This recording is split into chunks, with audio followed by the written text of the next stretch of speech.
Dear students. तो आज हम देखने वाले क्लास 10 का चैप्टर 5 अरिथमेटिक प्रोग्रेशन। देखिए भाई नाम से ही पता चल रहा है अरिथमेटिक प्रोग्रेशन मतलब प्रोग्रेशन मींस सीरीज। ठीक है, ये कोई सीरीज चल रही है। अब भाई किस तरह की सीरीज होती है? देखो सीरीज आपको बहुत तरह की मिलेंगी। ठीक है, अगर आप ऊपर क्लास में देखेंगे आपको जीपी मिलेगी, एचपी मिलेगी। तो यहाँ पर हम 10th क्लास में बात करते हैं अरिथमेटिक प्रोग्रेशन की। बहुत ही सिंपल सा कॉन्सेप्ट है। ठीक है, जैसे अगर मैं बात करूं 2 4 6 8 10। देखो अरिथमेटिक प्रोग्रेशन, देखो प्रोग्रेशन तो कैसा ही हो सकता है। अब वो अरिथमेटिक कब होगा? जब किसी भी प्रोग्रेशन में, याद रखना मैं जो बोल रहा हूं स्टेटमेंट को ध्यान से सुनना, किसी भी प्रोग्रेशन में जब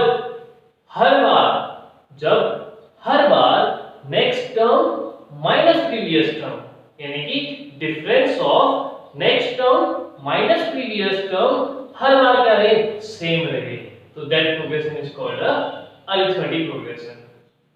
समझना क्या कहा मैंने? जिस ऐसा प्रोग्रेशन जिसमें हर बार नेक्स्ट टर्म और प्रीवियस टर्म का डिफरेंस क्या आए? सेम आए, उसको क्या कहते हैं? अरिथमेटिक प्रोग्रेशन कहते हैं। आप देख सकते हैं इस एग्जांपल में 4 - 2 is 2, 6 - 4 is 2, 8 - 6 is 2 and 10 - 8 is 2। तो ऑब्वियस है आने वाले सब टर्म्स में क्या होगा? हमेशा next term minus previous term का डिफरेंस सेम रहेगा। ठीक है, बात समझ में आ गई? अरिथमेटिक प्रोग्रेशन ऐसा प्रोग्रेशन जिसमें next term minus previous term same रहता है। अब बात करते हैं कि इसका जनरल फॉर्म क्या है, उसको डिनोट कैसे करते हैं। तो किसी भी एबी का जो फर्स्ट टर्म होता है इसको स्मॉल a से डिनोट किया जाता है। ठीक है, और जो डिफरेंस है कॉमन डिफरेंस, इसको b से डिनोट किया जाता है, स्मॉल d। ठीक है, कॉमन डिफरेंस होगा क्योंकि हर बार सेम आने वाला है, तो common difference is denoted by small d। ठीक है, फर्स्ट टर्म हो गया और डिफरेंस हो गया d। अब बात करते हैं कि इसमें कितने टर्म्स होते हैं। मान लो 10 टर्म्स है या 15 टर्म्स है उस एपी में, तो जो टर्म्स होंगे, नंबर ऑफ टर्म्स को हम स्मॉल n से डिनोट करते हैं कि अगर n मैंने कह दिया 15 है तो इसका मतलब उस एपी में कितने टर्म्स होंगे? 15 टर्म्स होंगे। ठीक है, तो नंबर ऑफ टर्म्स हम इसको डिनोट करेंगे n से। ठीक हो गया। अब बात करते हैं कि इसका जनरल फॉर्म क्या होता है। जनरल फॉर्म एपी का क्या बनता है? देखना a plus b, a plus 2d, a plus 3d up to so। ठीक है, कहां तक? n टाइम्स तक। ठीक है, n टर्म्स। अब एक बार ये समझते हैं कि ये कैसे हो रहा है, क्यों हो रहा है। मुझे पता है कि फर्स्ट टर्म मुझे पता है 2 है, मुझे पता है कॉमन डिफरेंस कितना होने वाला है, वो भी 2 होने वाला है। तो पहला टर्म 2 होगा, दूसरा टर्म 4 होगा। अगर मैं बेसिकली अगर इसके एग्जांपल्स के साथ में चलूं तो मैं एक दूसरा एग्जांपल लेता हूं आपको सिर्फ ये जनरल फॉर्म बताने के लिए कि अगर मैं कह दूं a = 3 है और d = भी 3 है। ठीक है, तो आप इसकी हेल्प से उन सभी टर्म्स को बता सकते हैं जो उस एपी में रहे होंगे। a क्या होगा? 3। चलो आप इसकी हेल्प से न चलो, आप इसकी हेल्प से अगर नहीं चलते हैं तो मुझे आप वैसे ही बता सकते हैं कि पहला टर्म अगर 3 है और कॉमन डिफरेंस d है तो अगला टर्म क्या होगा? 6, अगला टर्म क्या होगा? 9, अगला टर्म क्या होगा? 12। तो इसी को हमने किस फॉर्म पे कन्वर्ट कर दिया? a plus d, a plus 2d, a plus 3d। कहां तक? n टर्म्स तक। बात दोनों सेम है। अगर आप a की जगह फर्स्ट टर्म आ जाएगा 3, a plus d करोगे तो 3 plus 3 6, a plus 2d करोगे यानी कि 2 into 3 6, 6 plus 3 9। ठीक है, ऐसे 3 into 3 9, 9 plus 3 12। ये बात वही है। ठीक है, बस एक हमने इसको इजी फॉर्म बनाने के लिए इसको एक जनरल फॉर्म में कन्वर्ट कर दिया, a plus d, a plus 2d, a plus 3d n terms तक। ठीक है, अब बात करते हैं जनरल टर्म की या nth टर्म की कि अगर आपको मैं कह दूं भाई a = 3 है, d = 3 है और आपसे मैं कहूं 20th टर्म बताओ, तो आप कैसे बताएंगे? ठीक है, तो उसके लिए एक फॉर्मूला है, nth term is equal to a plus n minus 1 into D. बात समझना, nth टर्म मतलब इस नंबर पे मैं वो 20th नंबर पे कौन सा टर्म होगा। तो मुझे पता है a कितना है 3, n कितना 20 की बात करें तो 20 माइनस 1 इंटू डी भी कितना है 3, तो जाएगा 3 प्लस 20 माइनस 1 19 इंटू 3, तो 3 प्लस 19 3 जा 57, तो 57 प्लस 3 कितना हो गया 60, तो 20th टर्म कितना होगा 60। अब एक बार इसको और इसको कंपैरिजन करते हैं, ये दोनों बातें भी सेम है। देखना मैंने कहा a plus n minus 1 into D, तो उसको जो सिमिलरिटी है उसको बताने से पहले मैं इसको एक बार दिखाता हूं तो क्लियर कर दूं। देखना जब फर्स्ट टर्म कहा तो a क्या था 0, सॉरी a है d 0 है, ठीक है। फर्स्ट टर्म की बात करें तो d आई नहीं था। सेकंड टर्म की बात करी तो 1d आ रहा है, जब मैं इसको यहां पे कह दूं 1d, और अगर थर्ड टर्म की बात कर रहा हूं तो कितना आ रहा है 2d, फोर्थ टर्म की बात कर रहा हूं तो 3d। मतलब समझना, मैं जिस भी टर्म की बात करूं उससे एक कम हो जाएगा क्या d का मल्टीपल, d के साथ जो मल्टीप्लाई है वो एक कम हो जाएगा। अगर मैं फोर्थ टर्म की बात कर रहा हूं तो a प्लस 3d आ रहा है, थर्ड टर्म की बात कर रहा हूं तो a प्लस 2d आ रहा है, सेकंड टर्म की बात कर रहा हूं तो a प्लस 1d आ रहा है, और फर्स्ट टर्म की बात कर रहा हूं तो d 0 है। तो अगर मैं 20th टर्म की बात करूं तो यहां पर कहीं आगे क्या रहा होगा a प्लस 19d।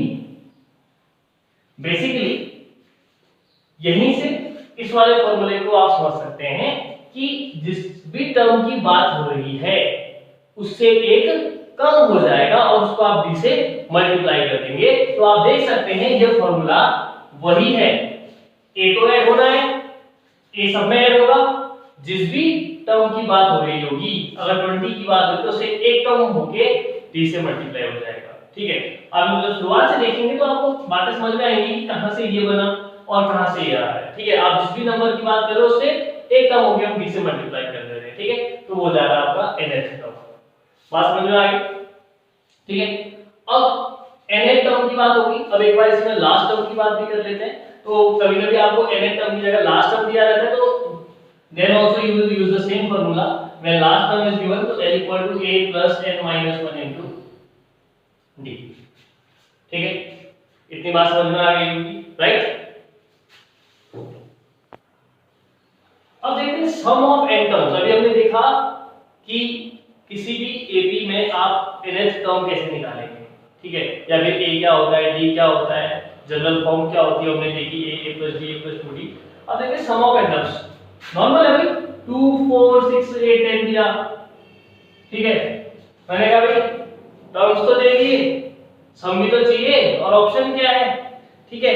तो 2 4 6 8 10 एपी बनेगी तो सम भी तो करना ही पड़ेगा कि टोटल टर्म्स का सम कितना आ रहा है, ठीक है। अब देखो एपी या तो इस फॉर्म पे होगी या फिर इस फॉर्म पे नहीं होगी। मतलब क्या, या तो फाइनाइट एपी होगी या फिर इनफाइनाइट एपी होगी। अगर फाइनाइट एपी है तो आपको एक पॉइंट पे आगे नंबर खत्म कर देगा, और अगर इनफाइनाइट एपी होगी तो आगे 3 डॉट लगाएगा, ठीक है। सिर्फ 3 लगाएगा, 3 से ज्यादा नहीं लगेंगे इनफाइनाइट को दिखाते। अब बात करते हैं सम ऑफ n टर्म्स की।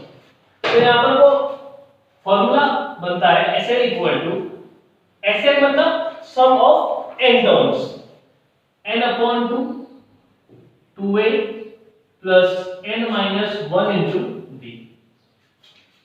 सम of n terms equal to n upon 2 2a plus n minus 1 into d, ठीक है।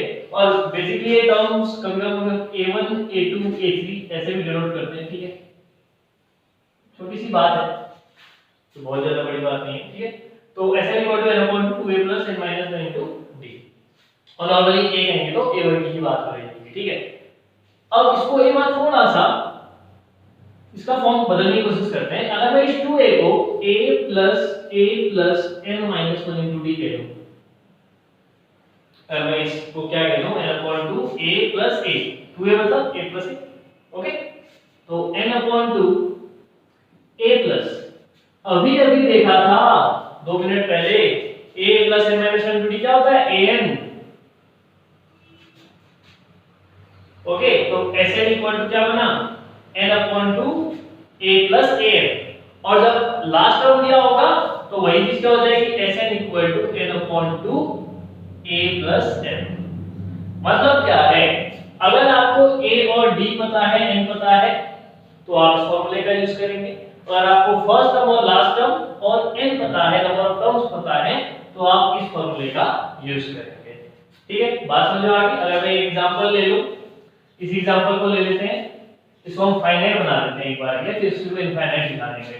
ठीक है, तो कितने टर्म है, 1 2 3 4 5, a पता है 2, d पता है 2। ठीक है, तो इसका सम क्या आएगा, मैं चेक करते हैं। सम ऑफ, भाई देखो 1 2 3 4 5 5 टर्म है, तो s 5 हो जाएगा, सम ऑफ 5 टर्म्स। तो क्या बनेगा 5/2। अब यहां पर तो मैं चाहूं तो इसको भी लगा दूं, चाहूं तो इसको भी लगा दूं, दोनों ऑप्शन है मेरे पास, तो मैं इस फॉर्मूले के साथ चलता हूं। ठीक है, तो ये बनेगा a प्लस n, l कितना है 10।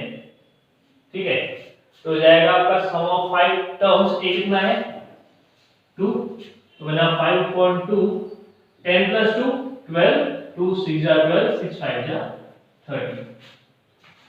भाई बहुत से लोग सोच रहे होंगे कि भाई इतना क्या करना था, ये तो ऐसे ही बन गया था, 10 प्लस 8 18, 18 प्लस 6 24, 24 प्लस 24 28, 28 प्लस 2 30 बन गया। लेकिन कहीं पर को सीरीज आपको फ्रैक्शन में दी हो सकती है, कहीं पर को आपको सम ऑफ ज्यादा टर्म्स हो सकते हैं। ठीक है, मान लो सम ऑफ 20 टर्म्स निकाले, फिर कहां से आप अपना ऐड करते हुए चलोगे, तो ये तब के लिए है। हालांकि 3 टर्म्स है, 4 टर्म्स है, 7 8 10 टर्म्स तक भी आप, अगर आपकी कैलकुलेशन अच्छी है तो आप नॉर्मली ऐड कर सकते हो। बट अगर फ्रैक्शन में दिया है, ज्यादा टर्म्स तक का सम चाहिए, तो आपको एक पर्टिकुलर फार्मूला चाहिए, तो वो क्या है, Sn = n/2 2a + n - 1 * d। अगर यही इनफाइनाइट होता और आपसे कह देता 20 टर्म्स तक का सम निकालो, तो आप क्या करते? देखो अब समझना, अब लास्ट का मुझे नहीं पता, मैंने कहा इस AP का 20th टर्म, वहां तक का सम चाहिए कि 20th टर्म क्या होगा, लास्ट टर्म होगा, लेकिन मुझे नहीं पता, तो यहां पर मेरे पास और कोई ऑप्शन नहीं है इसको यूज करने के अलावा। अब या तो आप 20th टर्म निकाल लो पहले a + 19d करके, फिर l की जगह रख लेना, लेकिन उतना करने तक तो हम इसी में रख लेंगे। ठीक है, तो क्या करेंगे, Sn = Sn यानी कि सम ऑफ 20 टर्म्स, 20/2 2a, 2 * a कितना 2 प्लस 20 - 1 90 * d कितना 2, तो बनेगा आपका 10, 2 2 जा 4, 19 2 जा 38, 38 प्लस 4 42, 42 10 जा 420, तो ये कितना बन जाएगा 420। ठीक है, तो इस तरीके से आप सम ऑफ n टर्म्स निकाल लेंगे। अगर आपको लास्ट टर्म दिया है तो आप इसको यूज करेंगे, और अगर आपको n टर्म्स दिए हैं, सॉरी अगर आपको a और d दिया है, n दिया है, तो आप इस फॉर्मूले को यूज करेंगे। तो इसमें एक आती है और रह जाती है जैसे सम ऑफ n पॉजिटिव नंबर, तो उसके लिए सीधे आप कह सकते हैं, अगर आपको सम ऑफ n पॉजिटिव नंबर चाहिए, ठीक है, तो इसके लिए फॉर्मूला हो जाता है n * n + 1/2, sum of n positive number 1 2 3 4 5 6 चल रहा है n टर्म्स में, तो n * n + 1/2 सीधे हो जाएगा। और एक और बात कि अगर ABC तीन टर्म्स AP में हैं, ABC are in AP, ठीक है, तो B = हो जाएगा A + C/2, and this B is called arithmetic mean। बात समझना, नॉर्मल सी बात है, इसने कहा कि अगर ABC are in AP, तीन टर्म्स को AP में है, जैसे आपका 4 8 और 12 ये AP में है, तो B = क्या होगा, A + C/2, 12 + 4/2 यानी 12 + 4 16, 16/2 कितना 8 आया डेल्टा, तो ये क्या हो जाएगा, B is called arithmetic mean. ठीक है, तो भाई बहुत इंपॉर्टेंट चैप्टर है अरिथमेटिक मीन। ठीक है, आपको इसमें आपके 10th क्लास में बोर्ड में आपको 3 से 5 नंबर की इसमें भूमिका रहती है इस चैप्टर की। ठीक है, आपको एक 3 नंबर का क्वेश्चन मिल जाएगा, और आपको 1 नंबर में तो आता ही आता है क्वेश्चन। ठीक है, तो 4, और कभी कभी वैसे इसका श्योरिटी नहीं है, लेकिन कभी कभी 4 मार्क्स का क्वेश्चन आपका सेक्शन डी में रहता है। ठीक है, तो इसको अच्छे से तैयार कीजिएगा। अगर नहीं समझ में आ रहा तो आप दोबारा इसको वीडियो को देखो, शुरुआत से अंत तक देखो, आपको सारी चीजें कनेक्टेड दिखेंगी एक दूसरे से। और अगर कोई प्रॉब्लम है तो आप कमेंट सेक्शन में कमेंट कर सकते हैं। So thank you for watching the video.